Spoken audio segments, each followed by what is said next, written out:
nós temos pensado que o termo Deus, o ser Deus, se alguém não falar claramente quem ele é, se não tivermos uma clareza nessa percepção, sempre haverá alguém produzindo novas características para, entre aspas, Deus. E quem deve fazer isso, obviamente, deve ser a igreja. A igreja tem que falar de Deus. A igreja precisa ter alguma condição para fazer a leitura mais adequada possível sobre quem é Deus. Para que ela possa dizer ao mundo, esse é Deus, assim é Deus, isso faz Deus. E ao mesmo tempo poder dizer, olha, isso ou esta divindade que estão levantando não é Deus. Isso que está sendo feito em nome de Deus, pode ser que Deus não esteja orientando ninguém a fazer, ou seja, na apologética, conseguir ajudar também. E esse é o nosso objetivo. Pensarmos juntos sobre quem é Deus, a partir dos seus atributos. A palavra atributo não é uma palavra muito utilizada, mas ela é importante porque ela traz uma ideia, ou ela dá uma ideia sobre as perfeições de Deus, as condições de Deus, as características de Deus. Então é isso, esse é o nosso objetivo. Começar uma série de aulas no intuito de contribuir na resposta dessa pergunta. Quem é Deus? Não temos a ideia de sermos exaustivos e não teremos condição, certamente, de explicar tudo. Então, muitos dos nossos assuntos serão introdutórios. Hoje mesmo é uma aula introdutória, porque logo a seguir virão cada um dos nossos pastores e nossos professores com uma ênfase diferente nos atributos de Deus. Mas nossa intenção é que em janeiro, nesse período que temos nossas aulas em conjunto, você que é membro da Igreja Presbiteriana de Santo Amaro consiga ter uma ideia ampla, mas também específica sobre quem é Deus a partir dos seus atributos. Então eu começo dizendo é assim, você lê Turretini, você lê Berkhoff, você lê Strong, e todos eles dizem que o nome atributo não é tão bom. Porque a ideia de atribuir alguma coisa passa o conceito de acréscimo.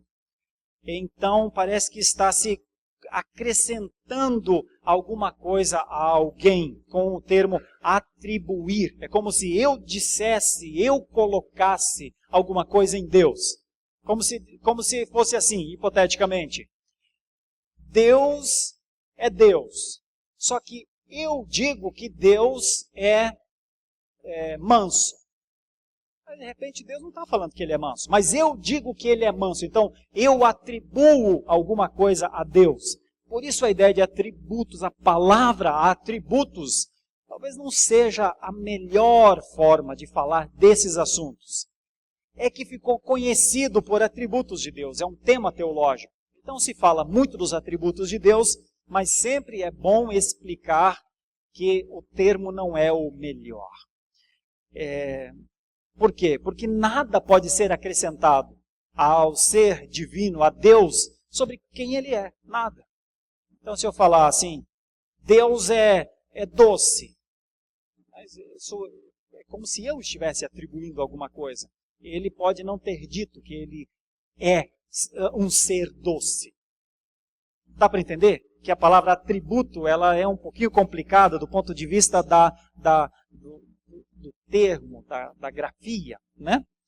Então, talvez o termo propriedades de Deus possa ser um pouco melhor do que atributo, porque é um pouco mais próximo da realidade, no sentido de indicar que é próprio de Deus e de Deus somente. Mas nós temos alguns atributos que são chamados comunicáveis. São os atributos que Deus tem, mas eles aparecem no ser humano. Então parece não ser uma propriedade só de Deus. Também são propriedade dos homens. Então veja como não é fácil. Atributos não é a melhor palavra. Propriedades é um pouco melhor. Mas como tem a divisão entre atributos incomunicáveis e atributos comunicáveis, então também o termo propriedade fica um pouquinho... Vê como não é fácil aplicar palavras às situações de Deus?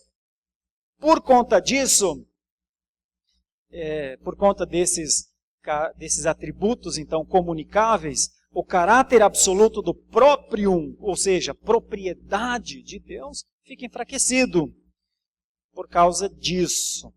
Por isso, talvez o melhor termo seria mesmo virtude de Deus, ou virtudes de Deus, ou as perfeições de Deus, que tem a ver com a sua essência. Eu grifei aqui perfeições que constituem predicados do ser divino na Escritura, ou que são visivelmente exercidas por ele em suas obras de criação, providência e redenção. Então nós partimos dessa ideia. Se você quiser abrir o texto na primeira carta de Pedro, capítulo 2, versículo 9. Primeira carta de Pedro, capítulo 2, versículo 9. É o texto bíblico por onde nós damos aqui início. 1 de Pedro 2, capítulo 9. Vós, porém, sois raça eleita, sacerdócio real, nação santa, povo de propriedade exclusiva de Deus, a fim de proclamardes as virtudes daquele que vos chamou das trevas para a sua maravilhosa luz. Esse texto parece nos mostrar Deus como aquele que elege, aquele que fez com que nós não só recebêssemos os benefícios da expiação, mas também fôssemos proclamadores da expiação. Santificados, ou seja, uma nação separada para um rei absoluto, um rei que governa. Então é uma nação santa, povo exclusivo de Deus. E aqui está o conceito de posse de Deus. De quem somos? De Deus. Notem que nos dias atuais, talvez haja dúvida por parte do ser humano sobre a quem ele pertence. Mas aos cristãos essa dúvida é completamente dissipada pelas Escrituras. De Deus. A posse é de Deus. Povo de Deus. E este Deus, então, que possui o seu povo, que tem o seu povo, ele tem as suas perfeições, as suas virtudes.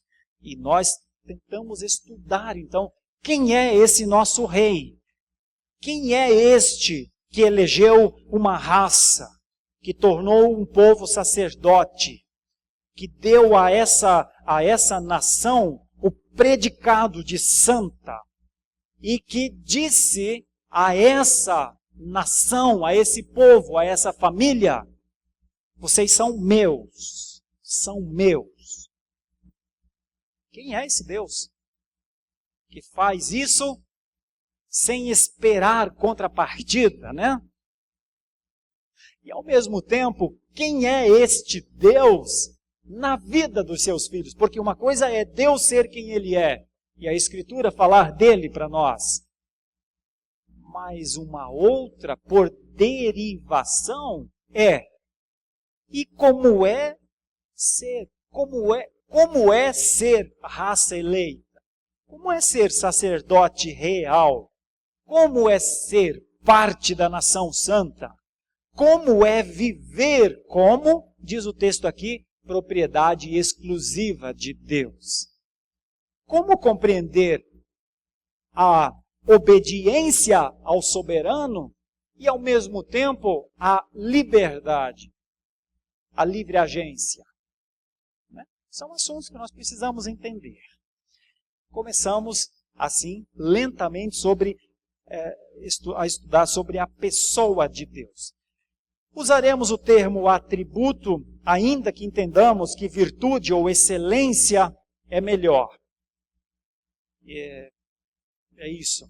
E também evitaremos a ideia de que alguma coisa é adicionada ao ser de Deus. Nada pode ser atribuído a Deus. Então, atributo não é alguma coisa que a gente coloca em Deus. Não é um apelido que se coloca em Deus ou coisa assim, né? Os atributos de Deus são outras coisas. São virtudes ou excelências que estão neles. E se continuamos a usar o termo atributo, é só porque ele é um dos temas da teologia, é mais fácil explicar a partir de um tema conhecido como esse. Shedd, que não é Russell Shedd, o brasileiro aqui, mas um teólogo de outra data, ele fala na sua dogmática teológica, ele diz que atributo é uma descrição analítica e bem próxima da essência. E também que toda a essência está em cada atributo e cada atributo na essência. Isso apenas para explicar aos irmãos como é que os estudiosos falam sobre os atributos de Deus. Para começarmos a pensar em ser de Deus, como Ele é, eu vou fazer um tour, mas muito rápido, em questão de minutos mesmo, pelo Catecismo Maior de Westminster. Porque as primeiras 6 perguntas vão falar de coisas que nos ajudam a compreender quem é Deus. E a 7ª pergunta do Catecismo Maior de Westminster é exatamente a pergunta: quem é Deus? E aí vamos tentar explicar isso a partir de teólogos como Louis Berkhof, como Calvino e alguns outros que definiram essas coisas. Nada disso é criado ou inventado. São estudos da teologia reformada para que nós, ao estudarmos, tenhamos a compreensão melhor sobre a existência de Deus. Então, o Catecismo Maior de Westminster, ele fala sobre o fim supremo do homem. É a pergunta número 1. Qual é o fim supremo e principal do homem? Em palavras simples, afinal de contas, para que o homem existe? Afinal de contas, por que existimos? Essa resposta é uma resposta que somente quem conhece as Escrituras pode dar. Mas veja como é uma resposta reveladora. O fim supremo e principal do homem é glorificar a Deus e gozá-lo para sempre. O conceito de usufruir de Deus. Então, note a implicação terrível do não entendimento dessa passagem. Segundo Romanos 11:36, e primeiro, se você quiser abrir ou não, não é necessário, porque eu vou correr mesmo. Mas segundo os textos bíblicos, o homem foi criado para glorificar a Deus e para usufruir a Deus. Aí você olha na existência e você não vê ninguém glorificando a Deus. E você não vê ninguém usufruindo a Deus. Se olha para a existência, tem 7 bilhões de pessoas na Terra. Desses 7 bilhões, quantos glorificam a Deus e quantos usufruem de Deus? Você começa a perceber que essa é uma palavra que tem que ser pregada. Porque é muito possível que uma existência de bilhões de pessoas esteja vivendo sem sentido. Esteja vivendo sem glorificar a Deus e sem usufruí-lo. Que mundo é esse? Seria a pergunta que não atende ao seu fim. Não atende o para que foi criado. O homem foi criado para Deus e para usufruir. Mas ele vive sem fazer isso e ensina os seus filhos a não glorificar a Deus e a não usufruí-lo.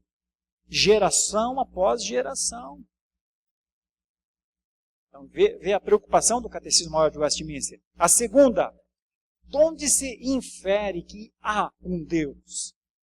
Porque talvez os 7 bilhões de pessoas, eu não sei quanto, você já está muito além de 7 bilhões, poderia dizer, que Deus? Não tem Deus? Não, Deus é um Deus para vocês, mas não é para nós. De onde vem a ideia que existe sim um Deus? A resposta do Catecismo Maior. A própria luz da natureza no espírito do homem e as obras de Deus claramente manifestam que existe um Deus. A melhor ou a primeira resposta que um cristão pode dar a a um descrente sobre a existência de Deus é: olhe ao redor. Veja como é que o sol nasce. Veja como é que a lua se levanta. Veja como o sistema cosmônico existe. Olha, veja sobre as perfeições que estão no ser humano, porque elas estão em um e estão em todos. Uma das maneiras, nós temos os argumentos, que não vou tratar aqui nessa aula, mas nós temos pelo menos 4 argumentos fundamentais na teologia, que é possível argumentar sobre a existência de Deus. Porém, só a sua palavra e o seu Espírito o revelam de um modo suficiente e eficazmente aos homens para a sua salvação. Um ateu diz: Deus não existe. Mas um crente diz: olha, Deus existe e eu vou lhe provar. Veja como é que tudo é mantido. Veja as leis existentes e veja as perfeições dessas leis. Tu precisa de muita fé para acreditar que essas leis existem por si só. Que fé é essa do ateu que crê que leis tão perfeitas sejam mantidas sem nenhuma perfeição por trás? Que fé louca é a fé de um ateu que acha que perfeições existem pelo acaso? Tem que ter muita fé. Então, quem tem fé mesmo, numa dimensão assustadora, um tipo de fé, é o ateu. Só que ele exercita a sua fé para não crer em Deus, porque ele quer crer em outra coisa, só isso. Todo ateu tem um Deus, mas não é esse que nós estamos falando aqui. E por quê? Porque este Deus que nós estamos falando é o Deus revelado nas Escrituras. O revelado nas Escrituras, ele vai ao coração do homem e diz assim: para o ateu, para o descrente, para o nominal, as perfeições das leis já deveriam ser suficiente para que ele percebesse que sou eu que estou por trás disso tudo. Mas para você, eu falo que você é meu povo. Para você, eu falo que você é meu filho. Para você, eu falo que eu enviei Jesus Cristo para você. Porque mesmo a manutenção das leis não leva ninguém à salvação. Eles levam a concepção que existe um Deus que... podem levar a concepção que existe um Deus perfeito por detrás dessa manutenção. Mas somente a palavra fala de Deus como Pai. A natureza não fala de Deus como Pai, ou de Deus como Salvador, ou de Jesus Cristo. Mas a palavra conta a história de Jesus. É daí que se infere que há um Deus. Tanto pelas leis naturais, nós chamamos isso de graça comum, quanto pelas leis espirituais. As leis que vêm das Escrituras, e nós chamamos isso de graça especial. Então, infere-se, sim, que há Deus. A terceira pergunta do Catecismo Maior é: o que é a palavra de Deus? Por que está falando que esse texto fala de Deus dessa maneira? Então, nós temos muitos textos que nos mostram que as Escrituras, o fato de elas serem a palavra de Deus, significa que aqui dentro está a única regra de fé e de prática. A única regra de fé e de prática. Ou seja, o que nós precisamos saber sobre como crer em Deus está aqui. E o que nós precisamos saber sobre testemunhar de Deus ao mundo está aqui. É isso que é a regra de fé e de prática. Por isso, aos cristãos, não resta só ter uma regra de fé, ou não é suficiente só crer em Deus. Não é suficiente só crer em Deus e vir a uma igreja ou fazer parte de uma igreja. A Bíblia ensina duas coisas. A Bíblia ensina a fé no Senhor e o testemunho dele. E por isso, isso é a palavra de Deus. A pergunta 4 do Catecismo é: Como se demonstra que as Escrituras são a palavra de Deus? Então eu tenho que ler aqui, talvez esteja um pouco distante, difícil de ler para quem está mais ao fundo. Então eu vou ler aqui. Como se demonstra que as Escrituras são a palavra de Deus? Demonstra-se que as Escrituras são a palavra de Deus pela sua majestade e pureza de seu conteúdo. Falando aqui da palavra. Pela harmonia de todas as suas partes e pelo propósito do seu conjunto, que é dar a Deus toda a glória. Pela sua luz, pelo poder que possuem para convencer e converter os pecadores e para edificar e confortar os crentes para a salvação. Então, pessoal, essa palavra tanto é usada para dizer só Jesus Cristo salva. E então alguém que ainda não havia percebido que ele precisa de um Salvador, ele percebe. E ele confessa Jesus Cristo como seu Salvador. Pronto, a palavra de Deus converteu alguém. Mas no culto hoje da nossa manhã, a ênfase estava na segunda parte, na edificação e no conforto dos crentes para a salvação. Assim funciona a palavra. Ela ao mesmo tempo é luz para que pessoas vejam a Deus através dela, e ao mesmo tempo ela é alimento para quem precisa continuar se alimentando. Então, nós demonstramos que as Escrituras são a palavra de Deus, tanto para fora quanto para dentro, por conta de características como esta. O Espírito de Deus, porém, dando testemunho pelas Escrituras e juntamente com elas no coração do homem, é o único capaz de completamente persuadi-lo de que elas são realmente a palavra de Deus. Ou seja, eu estou aqui dizendo, filho, isso aqui é a palavra de Deus. Vou te dar 3 ou 4 características. Foi escrita porque Deus quis. Deus se revelou, se mostrou. Depois ele inspirou os autores bíblicos. E depois ele deu, por 1.600 anos, 40 pessoas que ele criou, que ele convenceu, que ele se tornou Deus deles. E então estas pessoas redigiram em 3 momentos importantes. O primeiro momento da teofania, nos primeiros escritos bíblicos, quando Deus vinha e falava face a face. Depois, no período das profecias, quando ele mandou profetas e tudo isso foi sendo registrado. E depois, no período apostólico, quando os evangelhos e as cartas e até o Apocalipse foram redigidos. Você entende que isso aqui é a Escritura de Deus? Que isso aqui é a palavra de Deus? E quais são as respostas? Isso aqui é coisa de homem. Isso aqui alguém fez. Isso aqui está cheio de erro. Eu não acredito que isso seja a resposta de Deus. E que isso seja a palavra de Deus.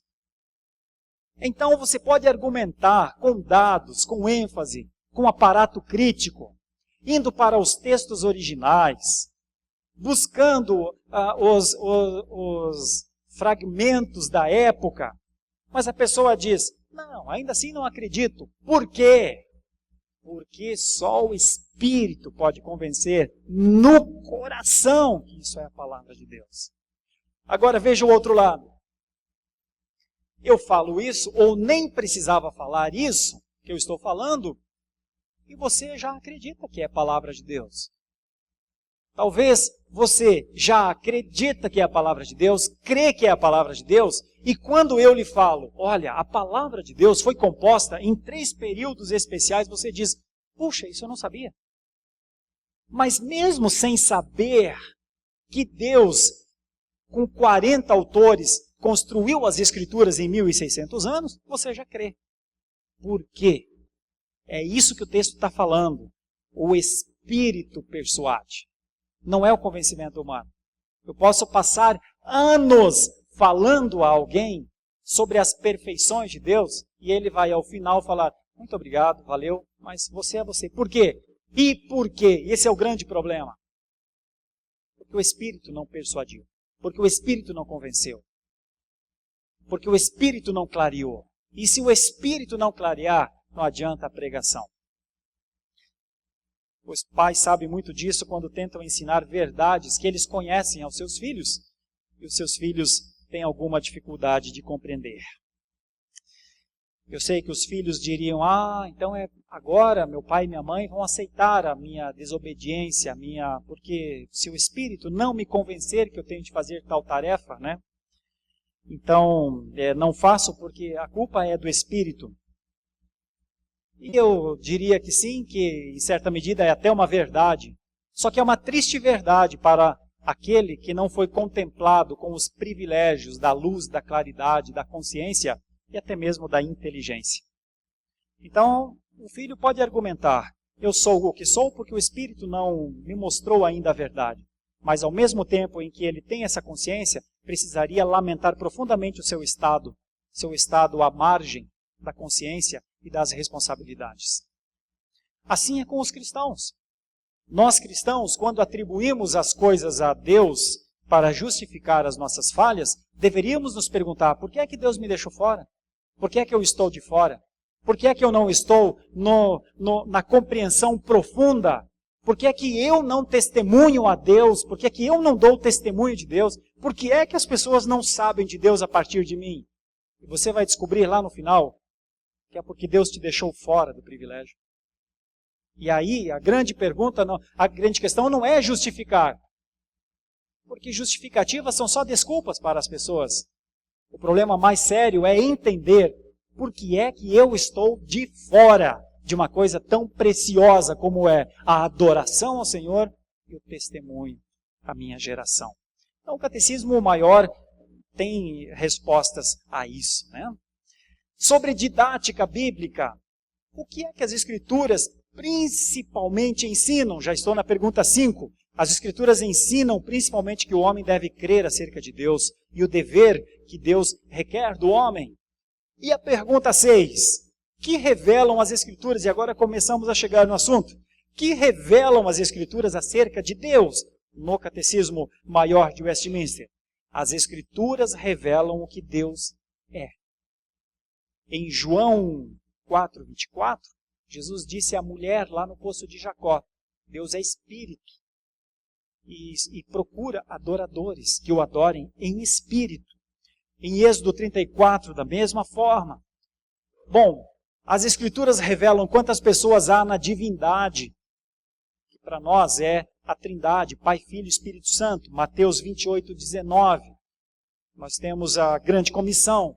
É quando Jesus diz, toda autoridade me foi dada nos céus e na terra, por isso indo, batizai em nome do Pai, do Filho e do Espírito Santo.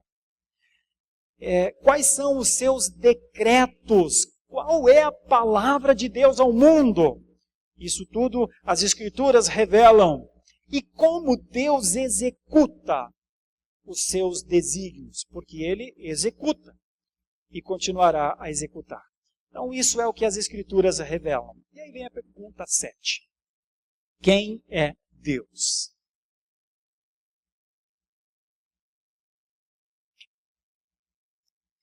A resposta do Catecismo Maior de Westminster sobre a pergunta, quem é Deus?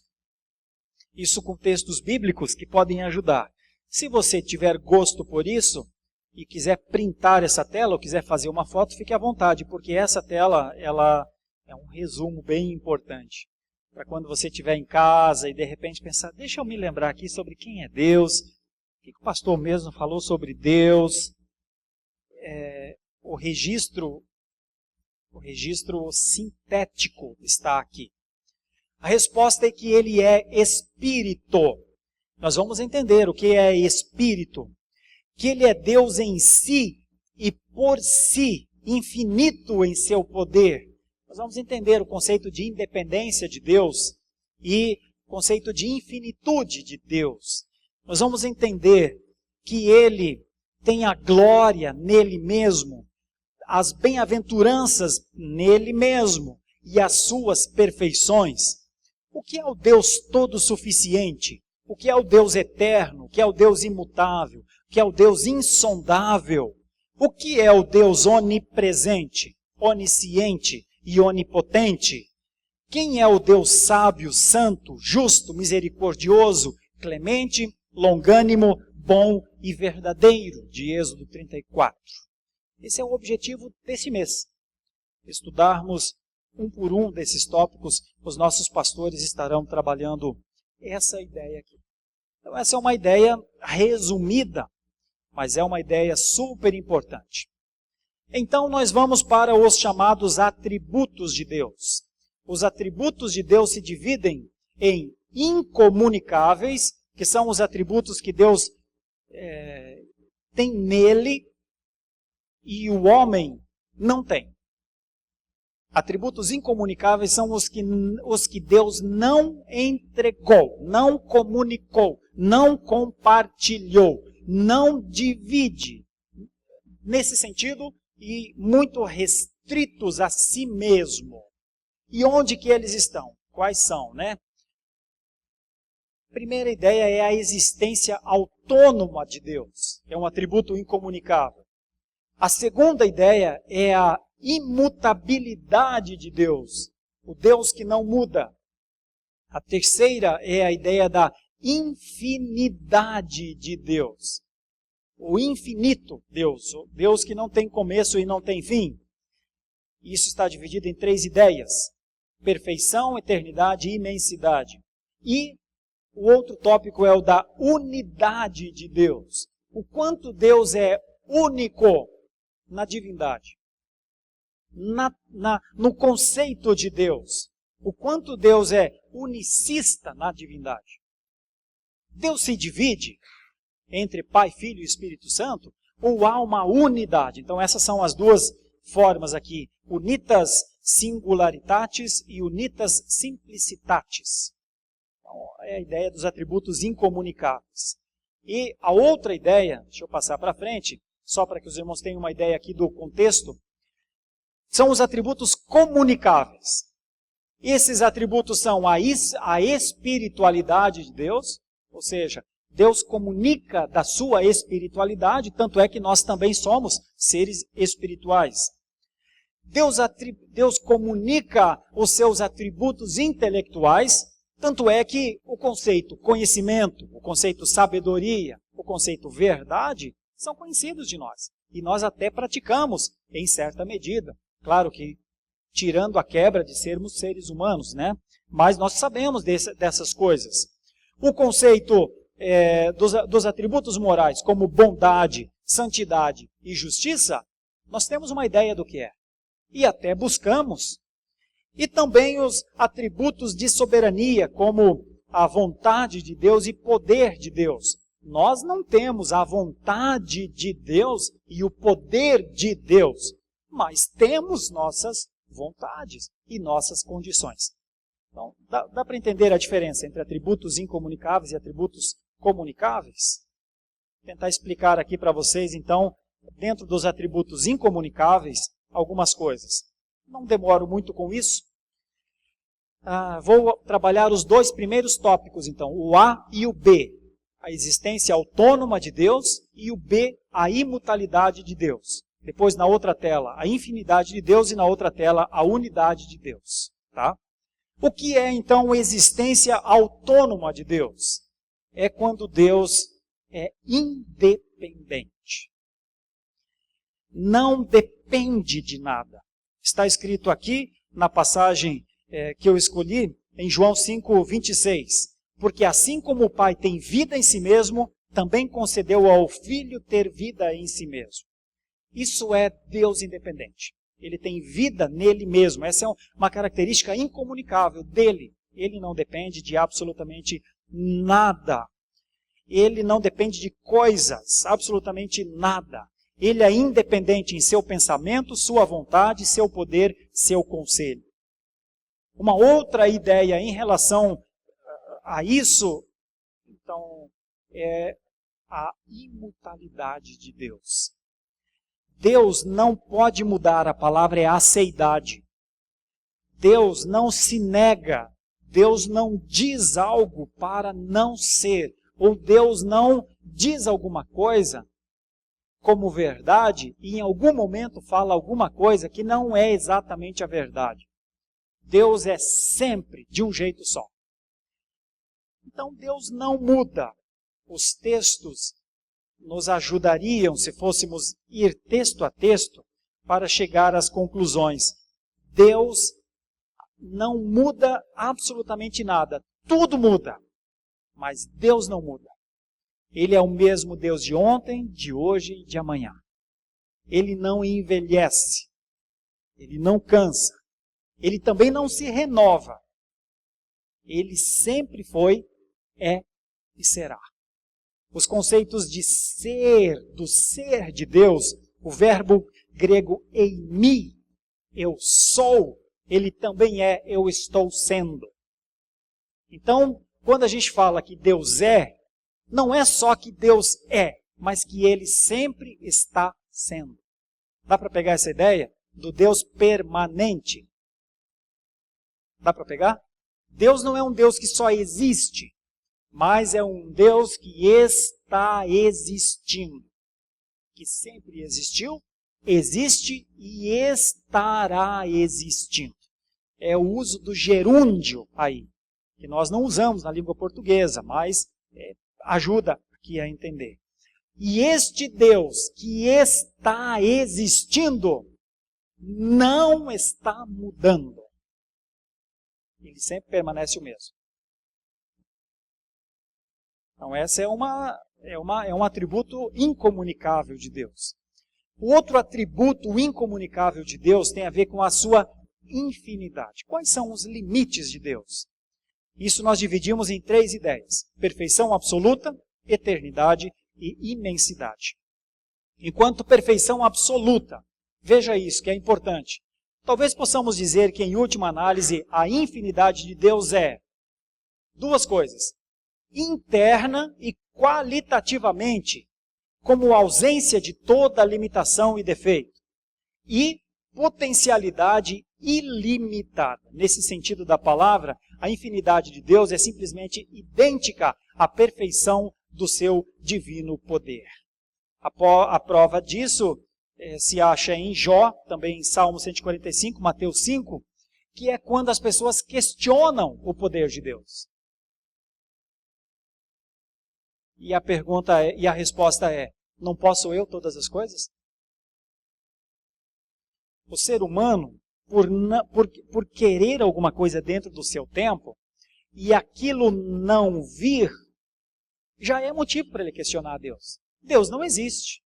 Se existisse, eu teria a resposta. Mas Deus responde a essa declaração com: porventura não posso eu todas as coisas? Responda você. Alguns continuam respondendo: Deus não pode todas as coisas. Mas outros dizem: eu acho que é melhor crer que Ele pode. Boa parte das respostas que Deus dá são com perguntas. Então, para aqueles que dizem: Deus tem limite sim, Deus não tem força suficiente, ele responde: não tenho eu força? Pense você, avalie você. Nós defendemos a sua perfeição absoluta. Nós defendemos o conceito de eternidade de Deus. E a forma como a Bíblia fala da eternidade é essa. A eternidade de Deus é assim: ele simplesmente dura. É isso. Ele dura. Por séculos, dos séculos até os séculos, Deus dura. E absolutamente nada pode tocar essa perfeição. Então é isso que é a eternidade. Eu sou. A sua eternidade pode ser definida como a perfeição de Deus, pelo qual ele é elevado acima de todos os limites temporais e de toda a sucessão de momentos, e tem a totalidade da sua existência num único presente indizível. Passado, presente e futuro são para nós. Para Deus, tudo está dentro de um presente que não muda. Não tem um reloginho no braço esquerdo de Deus em que ele vê as coisas que ele tem de fazer. nem um calendário que vai caindo os dias. 1, 2, 3, 4, 5. Tudo está em um presente só. Interessante a diferença, né? E ele não fica dentro dos limites cronológicos. Porque o seu tempo não é o nosso. Tempo é para a gente. Mas para Deus não tem a cronologia. A sua existência não é em partes. Ela é uma só e toda. Então é por isso que ele é eterno. Sua imensidão. A onipresença de Deus é revelada claramente na Escritura. O céu e a terra não o contêm, e ao mesmo tempo ele preenche ambos, e ao mesmo tempo, na sua dimensão incalculável para o ser humano, ele é acessível através de uma oração. Então, se você procurar o tamanho de Deus, ele foge aos seus olhos e à sua mente. Mas se você quiser falar com Deus, basta você falar em nome de Jesus para ele ouvir. São coisas que só por fé se consegue compreender. Se não é por fé, chama-se de doido. Chama-se de... Como é que tu contempla isso na tua mente? Como é que a tua mente contempla alguma coisa que está fora da capacidade dela de dar limites?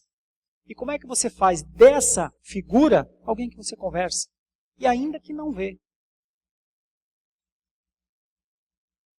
Mas é um atributo de Deus, a imensidade de Deus. A imensidade de Deus ela é tanto para a sua extensão no máximo, quanto para a sua extensão no mínimo. Então Deus é tanto macro, quanto nano nas suas perfeições. E a nossa mente não consegue alcançar nenhum dos dois. Nem o macro e nem o nano. Ok. Caberia alguma explicação a mais aqui, mas apenas para deixar claro que assim é Deus, que Ele alcança as dimensões que a nossa mente ainda não alcança. E uma palavra rápida sobre a unidade de Deus. Esse atributo, quando se fala da unidade singular de Deus, esse atributo, ele salienta a unidade e a unicidade de Deus, o fato que Ele é numericamente um. E como tal é único. Por exemplo, quando Paulo escreve aos Coríntios, Paulo diz: só há um Deus, o Pai, de quem são todas as coisas e para quem existimos. E quando continua escrevendo, ele diz assim: e um só Senhor, Jesus Cristo, pelo qual são todas as coisas e nós também por Ele. Quando Paulo escreve a Timóteo, no capítulo 2, versículo 5, ele diz: porquanto há um só Deus e um só mediador entre Deus e os homens, Cristo Jesus, Cristo Jesus, homem. Então, existe um conceito de singularidade. Só há um Deus. Não existem três deuses. Só há um Deus. E como é que esse um Deus ou se apresenta como ênfase em três pessoas? Que é a grande dificuldade, entender a Trindade. Boa parte das pessoas passam a vida inteira como crentes e não conseguem compreender a Trindade. Até porque talvez a Trindade não seja lógica o suficiente para que a nossa mente consiga compreender. Mas ela existe da seguinte maneira, que é como está aqui no texto de Luiz Berkoff. A unidade simples de Deus, Deus Pai, Deus Filho e Deus Espírito Santo. O termo descreve o estado ou qualidade que consiste em ser simples, a condição de estar livre de divisão em partes e, portanto, de composição. O ser de Deus não é composto por Pai, Filho e Espírito Santo. Deus está livre da composição das três pessoas, vamos dizer assim. Então, também Deus não se divide entre Pai, Filho e Espírito Santo. Ele é Pai, Filho e Espírito Santo numa união sem divisão. Veja, é isso que está falando aí. Ó. O termo descreve o estado ou qualidade que consiste em ser simples, a condição de estar livre da divisão em partes e, portanto, de composição. Deus não é composto. e não é suscetível de divisão em nenhum sentido da palavra. Isso implica, entre outras coisas, que as três pessoas da divindade, Pai, Filho e Espírito Santo, não são outras tantas partes das quais se compõe a essência divina. Que não há distinção entre a essência e as perfeições de Deus, e que os atributos não são adicionados à sua essência. A ideia é que Deus não é dividido. Você não pode falar, eu vou falar com Deus, só que agora, Espírito, você fica aqui de lado. Filho, Jesus, fica aqui de lado, eu quero falar só com o Pai. Você não pode fazer isso. Porque ele simplesmente é Deus, sendo Pai, Filho e Espírito Santo. Atributos incomunicáveis, então. Tudo isso vocês verão melhor aqui com os pastores ensinando nessas próximas aulas. E são só noções introdutórias. Agora, uma noção introdutória dos atributos comunicáveis. Lembram que eu fiz a divisão, atributos incomunicáveis e atributos comunicáveis. Comecemos a pensar sobre a espiritualidade e os atributos, que é a primeira tela. Segunda tela, os atributos morais. E a terceira tela, os atributos de soberania. Então, a primeira tela, a espiritualidade de Deus e os atributos intelectuais e a sua correlação com o ser humano. Então, sobre espiritualidade de Deus. Todas as qualidades que pertencem à perfeita ideia de espírito se acham nele. Ele é um ser autoconsciente e autodeterminante. A espiritualidade de Deus é a sua relação na Trindade entre Pai, Filho e Espírito Santo. E o conceito de, como é que está aqui? Autoconsciência e autodeterminação, o conceito paradigmático maior de consciência para nós é a Trindade. Então nós somos conscientes das coisas, porque antes a Trindade é consciente das coisas. Então quando nós lemos as Escrituras e vemos que Deus disse, façamos o homem à imagem e semelhança, esse é o conselho da Trindade. E este conselho da Trindade, Pai, Filho e Espírito Santo, são para nós alvo. Quando a nossa mente divaga, quando a gente dispersa, quando a gente se perde, é voltar a consciência tendo a Trindade como paradigma. É o melhor caminho. Então, isso é a espiritualidade de Deus, que é comunicada a nós através do Espírito Santo.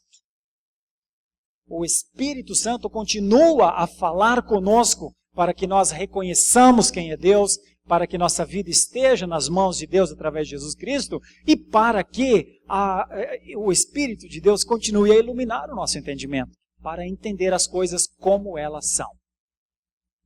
O grande ideal é entender as coisas como elas são. A Trindade entende. Percebe? Por que a espiritualidade de Deus ela é comunicada a nós através do Espírito Santo? Exatamente porque o Espírito Santo é parte da Trindade. Aí vem os atributos intelectuais, né? Conhecimento, sabedoria e verdade. O que é o conhecimento de Deus? A perfeição de Deus pela qual Ele, de maneira inteiramente única, conhece-se a si próprio e a todas as coisas possíveis e reais num só ato, eterno e simples.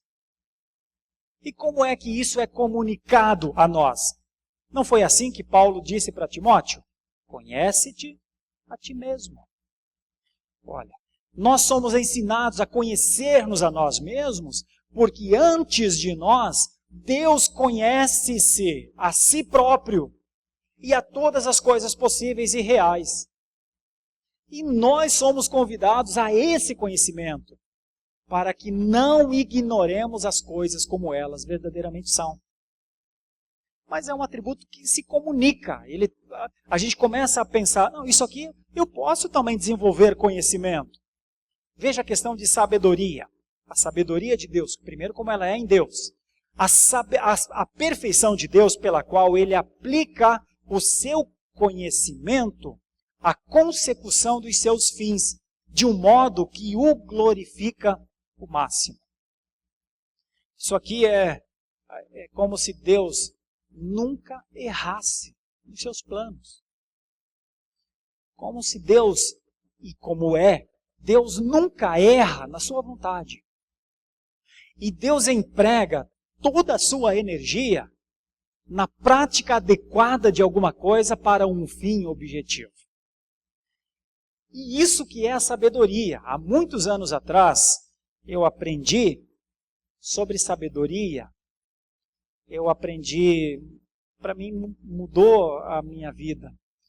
É que a sabedoria é discernir entre o tempo e o modo de fazer as coisas. O sábio, diz o texto, sabe discernir entre a hora certa de fazer as coisas e o jeito certo de fazer as coisas. Porque se você não tiver sabedoria, você pode identificar um tempo para fazer alguma coisa, mas você erra no jeito de fazer. Se você também não tiver sabedoria, você descobre o jeito de fazer alguma coisa, mas se você errar na hora, também tudo se perde. Então, a sabedoria consiste em discernir entre o tempo e o modo de fazer as coisas. E essa é a sabedoria de Deus. Ele aplica toda a sua energia no tempo certo e na maneira certa de fazer as coisas. Por isso você pode confiar em Deus. Porque Ele é sábio. E por isso, ao confiar no Deus sábio, a gente busca essa sabedoria. Em oração, Senhor, me dá sabedoria também. Para que eu não só saiba das coisas, mas perceba o tempo certo de fazê-las. Ou para que eu não só descubra a hora de fazer as coisas, mas não saiba como fazê-las. Então, a sabedoria de Deus é um atributo intelectual, comunicável. Veja a questão da verdade, a veracidade de Deus, né? A perfeição de Deus, em virtude da qual Ele responde plenamente à ideia da divindade, é perfeitamente confiável em sua revelação e vê as coisas como realmente são.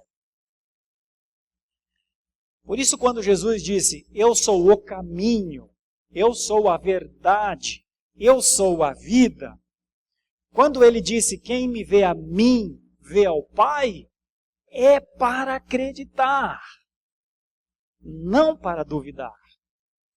Quando Ele disse, em meu Pai não há sombra de mudanças, é para crer. Porque a sua verdade, ela é superior à verdade que nós conhecemos. O atributo é comunicado a nós para que nós entendamos que verdade é falar as coisas que realmente são. Só que Deus não só fala as coisas como verdadeiramente são, mas usa a sua verdade para corrigir o pecado do homem, para tratar o homem no seu descaminho e trazê-lo de volta. Os profetas continham uma verdade, mas o povo matou os profetas. Então, a verdade de Deus ela parte, o início dela é que Deus é um Deus que vê as coisas como realmente são, e por isso nós podemos confiar em Deus. Então, mas são atributos comunicáveis. O cristianismo tem que ser um movimento de verdade. O cristianismo precisa expurgar os mentirosos dele. Se a melhor maneira de expurgar os mentirosos do cristianismo é pregando a palavra da verdade e dizendo para cristãos, falem a verdade. E então expulsemos aquela parte dentro de nós que mente. Você não precisa jogar a criança com a bacia de água todos fora. Você não precisa jogar o cristão fora do cristianismo. Mas que cristianismo é sinônimo de verdade. É. Por isso, quando um cristão mente, seguramente ele está muito separado desse atributo. De alguma maneira, parece que Deus não comunicou a ele que cristão tem que falar a verdade. E quando um cristão vê outro cristão mentir, tem a obrigação de corrigir. Porque o pai da mentira não é Deus. E quando dentro de lares cristãos existem mentirosos, você pode ter certeza disso que eu estou lhe falando. É porque em alguma medida alguém serve a dois senhores. E quando se percebe mentira em lares, que são lares consagrados a Deus, esse lar está sendo duramente atacado. E não é atacado por qualquer atividadezinha, não. Basta saber quem é o pai da mentira. Então, todo mentiroso, de alguma maneira, serve ao diabo. Seja ele cristão ou não. Porque mentira não está em Deus. Verdade está em Deus. Mentira não vem de Deus. Então, todo cristão submerso, enlaçado, amarrado, preso, a sua língua precisa falar a mentira, é alguém que precisa urgentemente da pregação da palavra. E muitas vezes quem faz isso é o cristão que está na casa, que tem que ter autoridade para fazer isso. E que quando não faz, se faz conivente com a mentira. E precisa sair desse estado de conivência. Por honra e glória ao Senhor. Precisa. Dentre os atributos comunicáveis de Deus também está o conjunto de atributos morais, que são bondade, santidade e justiça. Isso, de novo, chega próximo da gente. Como, por exemplo, amor, graça, misericórdia, longanimidade. Tanto é que é fruto do Espírito. Amor, paz, longanimidade, está lá na orientação de Paulo. E isso nos ajuda a compreender como é que Deus é bom. Né? Jesus disse a um homem de posição certa vez, ninguém é bom senão um só, que é Deus. Mas desde que Deus é bom em si mesmo, é também bom para as suas criaturas. E, portanto, pode ser chamado Fons Omnium Bonorum. Ele é a fonte de todo o bem. E assim é apresentado de várias maneiras na Escritura. Por isso o salmista, do Salmo 36, versículo 9, diz, pois em ti está o manancial da vida, na tua luz vemos a luz. Deus é bom. Algumas pessoas pensam que por conta de situações, Deus deixa de ser bom. Mas a Bíblia diz que Deus é bom. E que a bondade é um atributo dele. Não deixará nunca de ser bom.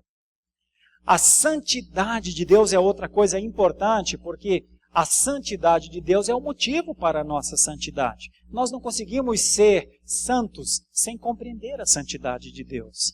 A palavra hebraica para ser santo é kadash, deriva da raiz kad, que significa cortar ou separar. É uma das palavras religiosas mais proeminentes do Velho Testamento e é aplicada primeiramente a Deus. A mesma ideia é comunicada pelas palavras gregas hagiazo ou hagios no Novo Testamento. Disto já se vê que não é correto pensar na santidade, primariamente, como uma qualidade moral ou religiosa, como geralmente se faz. Sua ideia fundamental é a de uma posição ou relação existente entre Deus e uma pessoa ou coisa. Então a santidade não é um estado que a gente desenvolve assim, como quem quer ser uma pessoa melhor. Santidade não é ser uma pessoa melhor. Santidade é nos colocarmos diante de Deus todos os dias, como aquele soldado vem e bate continência diante do seu superior, e ele está dizendo com isso, eu estou aqui. O senhor quer que eu faça alguma coisa hoje? E então, de acordo com o seu dia, de acordo com as regras do dia, talvez o capitão, ou estou pensando aqui nessa ideia militar, talvez ele não precise dizer novamente, faça isso, faça isso, faça isso. Porque o soldado já sabe que depois que ele bate a continência, ali haverá um momento de devocional, se for o caso, ou haverá o café da manhã no salão, ou haverá o treinamento para a guerra ou alguma coisa assim. Mas se preciso for, o seu chefe dirá àquela pessoa que bate a continência o que é que ela precisa fazer. Então todo soldado é, entre aspas, santo ao seu superior quando ele é separado, destacado. Então santidade não é uma coisa que diz assim, eu tenho que ser uma pessoa melhor, eu vou ser uma pessoa melhor, eu vou me esforçar para ser. Santidade é uma coisa diferente e mais objetiva. Santidade é se levantar todos os dias e bater continência ao seu general. Senhor, eu estou aqui de novo. O que é que eu faço hoje? Isso é santidade. Mas infelizmente a igreja ensina, ou muitas igrejas, ou alguns conceitos, são muito distorcidos quanto à santidade. Ensinam que é um tipo de melhoria de vida. Ensinam que santidade é correção dos seus problemas, ou ensinam que santidade é um esforço, muitas vezes através de regras, para sermos pessoas melhores. Nós não conseguimos ser pessoas melhores. Ninguém conseguirá ser melhor do que é se o Senhor não fizer a obra em nós. O passo da santidade é o passo do entendimento que se está em relação com Ele. Isso é fundamental na santidade. Então, para que conheçamos e compreendamos o que é o Kadash, ou o que é o Hagios de Deus, antes de tudo, nós precisamos ter uma noção longitudinal. Ou seja, onde é que eu estou? Onde é que eu estou todas as manhãs? Onde é que estão as minhas devocionais ao Senhor? Onde é que estão os meus tempos de leitura das Escrituras? Onde é que estão os meus tempos de oração? E você vai descobrir se é santo ou não. Você vai descobrir se você é santo, se esse atributo de Deus, que é a sua santidade, você vai descobrir se isso está permeando a sua vida quando você se fizer perguntas como: quanto tempo eu leio as Escrituras? Quanto tempo eu gasto orando? Quanto tempo eu gasto testemunhando? Pronto. Você tem as respostas. Não sou eu que lhe dou as respostas. É você. Somos nós para nós mesmos. Aí vê o aspecto da justiça de Deus. Shedd, novamente, aquele autor, fala da justiça de Deus como um modo da sua santidade. E Strong diz que é simplesmente uma santidade transitiva. Contudo, esses termos só se aplicam à geralmente denominada justiça relativa de Deus, em distinção de sua justiça absoluta. Bom, claro que se olhar aqui, não dá para pegar todas as coisas. A ideia da justiça de Deus é que por Deus saber o que é certo, então Ele só faz o que é certo. E nós sabemos o que é certo, mas nem sempre conseguimos fazer o que é certo. Então o problema na nossa cabeça é que nós sabemos o que é certo, via de regra sabemos, com exceção, claro, mas via de regra sabemos. Mas quando vamos fazer não conseguimos, que é como Paulo. Paulo dizia, eu sei o que é certo, mas infelizmente eu faço a coisa errada. E é ali que Paulo faz aquela declaração, quem me livrará do corpo desta morte? Dando a entender que a natureza em nós está num processo de regeneração. Para isso, eu quero trazer um alento. Irmãos, justiça de Deus é aplicada por Deus. O cristão não é um justiceiro. O cristão não toma o cetro da mão de Deus para julgar as pessoas. Por isso a palavra de Deus diz, não julgueis para que não sejam julgados. Porque o Senhor é o reto juiz que julga. O grande, talvez, entendimento dessa passagem é que nós temos de aprender com a justiça de Deus a fazer o que é certo. Para que a consciência que temos do que é certo reflita na obra das nossas mãos, para que pratiquemos também o que é certo. Mas a ideia da justiça de Deus é de Deus para comigo. A ideia da justiça de Deus é dele com você, numa ligação intermediada por Cristo, mas direta a você. E não me parece que nos foi dado ou outorgado a condição de nós exercermos justiça com o nosso próximo. A relação da justiça, do entendimento do que é certo com Deus, ela é pessoal. É para isso que existe esse atributo. Por isso que Deus comunicou o senso para nós, para que nós vivamos de uma maneira que agrade ao Senhor. E não para analisarmos como os outros não adoram, como os outros não cultuam, como os outros. Mas é muito fácil viver esse tipo anômalo, estranho, perverso de justiça, que é quando nós não vivemos a noção do que é certo com Deus, ou deixamos isso de lado e começamos a bisbilhotar. Como é que os outros estão vivendo? Como é que aquele está vivendo? E agora aquele fez isso, e agora aquele ou aquela fez aquilo. E então nos tornamos justiceiros a parte do que é o exercício do atributo. O exercício do atributo é que a justiça de Deus é comunicada a nós, nós temos um senso de justiça em nós, mas não é para juízo das pessoas. É para que nós mesmos vejamos a nossa real condição. E então tenhamos a condição da busca pela santidade. E por último, eu acho que é por último, né? É por último, sim. A última coisa dos atributos comunicáveis tem a ver com vontade de Deus, os atributos de soberania. A vontade soberana de Deus e o poder soberano de Deus. E como isso se relaciona com a nossa vida? A Bíblia emprega várias palavras para indicar a vontade de Deus. Kapetz, Tsebu, Raston, no Antigo Testamento, e Bule ou Telema, no Novo Testamento. A importância da vontade divina aparece de várias maneiras nas Escrituras. É apresentada como a causa final de todas as coisas. Deus tudo faz porque quer fazer assim. Tudo é derivado dela, da vontade de Deus. A criação, a preservação, o governo, a eleição, a reprovação, o sofrimento de Cristo, a regeneração, a santificação, os sofrimentos dos crentes, a vida e o destino do homem, tudo acontece porque Deus quer. Esse é o resumo mais simples. Você quer conhecer a Deus?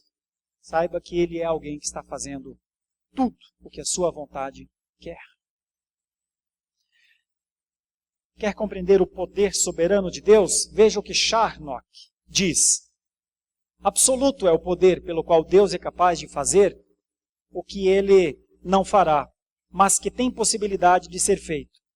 Ordenado é o poder pelo qual Deus faz o que decretou fazer, isto é, o que Ele ordenou ou marcou para ser posto em exercício, os quais não são poderes distintos, mas um e o mesmo poder.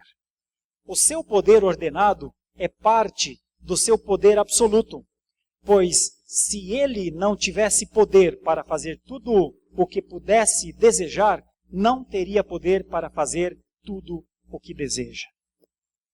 Em resumo, ou Deus tem poder para fazer tudo, ou não tem poder para fazer nada. Eu não sei como estamos no nosso horário. 11h44. É hora de nós pararmos, orarmos, irmos para as nossas casas, claro. Mas eu quero dizer em 2 ou 3 palavras algo aqui que eu acho que faz sentido para nós. Meus irmãos, assim é Deus. O Deus que as Escrituras falam é o Deus livre e ao mesmo tempo o Deus santo e ao mesmo tempo o Deus Pai e ao mesmo tempo o Deus que se compadece.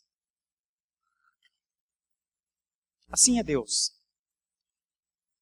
Nos nossos dias, certamente muitas pessoas estão enfrentando muitas dificuldades para compreender a divindade, compreender a chamada teontologia, que é a doutrina da teologia que domina esses pensamentos. Mas quando um cristão compreende verdadeiramente quem é Deus e o Espírito Santo aplica ao seu coração, o entendimento claro de quem é Deus, diante desse Deus, essa pessoa passa a ter um outro tipo de vida. E eu quero orar a Deus por isso, para que o Senhor nos dê o privilégio de vivermos diante de Deus com a noção dos seus atributos, sejam eles os incomunicáveis ou os comunicáveis. Se você tiver dúvidas sobre essa aula, se você quiser mais, nós vamos disponibilizar isso. Esse PowerPoint ficará disponível aqui na secretaria. Isso também será disponibilizado nas nossas aulas. Todas as nossas aulas terão PowerPoints para termos material disponível aos nossos irmãos. Se você quiser que a gente faça uma apostila para você, você me liga, me escreve. Se você quiser, eu mando por WhatsApp para você. Nosso objetivo é lhe ajudar a compreender a teontologia. Depois da compreensão da teontologia, vêm as outras coisas. Mas você não conseguirá avançar no cristianismo sem conhecer primeiro quem é Deus. Tá bom? Dúvidas? Uma pergunta aqui, e aí nós encerramos. Pode perguntar, eu repito aqui.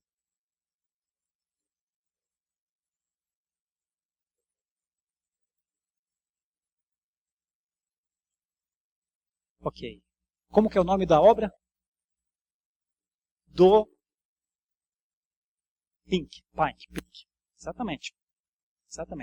Arthur Pink tem uma obra chamada Os Atributos de Deus. É fácil de encontrar, né, os atributos de Deus. Tá bom. Meus irmãos, então, oremos ao Senhor. Vou convidar o pastor Mark a fazer essa oração. Poderia fazer? Mesmo em espanhol. Em espanhol fala bem? Sim, por favor. Vem cá. Vou convidar o pastor Mark que nos visita nessa manhã. Já o apresentei no início, missionário no Uruguai. Pode falar em espanhol tranquilo que todo mundo compreende.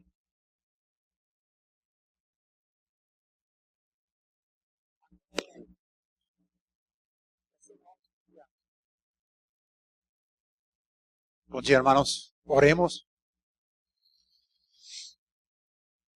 Amado Señor, nuestro Dios, no hay nadie como tú, Señor. Tú eres realmente eterno, infinito, todo sabio. También, Señor, tú eres amoroso, misericordioso, y te alabamos por eso, Señor. Tú eres exaltado sobre todo. Tú eres nuestro Dios soberano sobre todo. En cada momento tú tienes todo en tus manos. Y qué asombroso, Señor. Como nuestro Padre, estamos muy humillados delante de ti para pensar en que, como en la persona de nuestro Señor Jesús, has entrado en este mundo para vivir como uno de nosotros, un ser humano, viviendo cada día en obediencia perfecta a su propia ley, para darnos tu propia obediencia, para cubrirnos de tu propia justicia, una justicia, Señor, que confesamos que no podíamos ganar de nosotros en ninguna manera.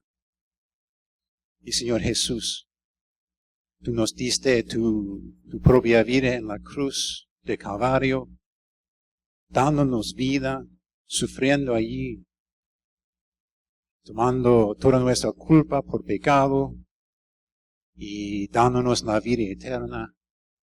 También dándonos el don de la fe, del arrepentimiento, todo lo que precisamos para ser tus propios hijos, Señor. Te alabamos, Padre. Te glorificamos. Y nuestro Señor, queremos que tú seas glorificado por medio de nuestra vida. Y te agradecemos, Señor, por esta iglesia y por el pastor y por cada persona aquí, Señor, que pertenece a ti, que quiere vivir solo por ti. Te pedimos, Señor, que tú nos llenes de tu Espíritu Santo, que tú nos fortalezcas para amarte de toda nuestra mente, nuestro corazón, nuestra voluntad, Queremos, Señor, que tú seas glorificado en el mundo, en nuestro alrededor. Señor, que tus elegidos en todo el mundo te conozcan. Te adoramos, Señor, te glorificamos. Y oramos todo eso en el nombre precioso de nuestro Señor Jesús. Amén.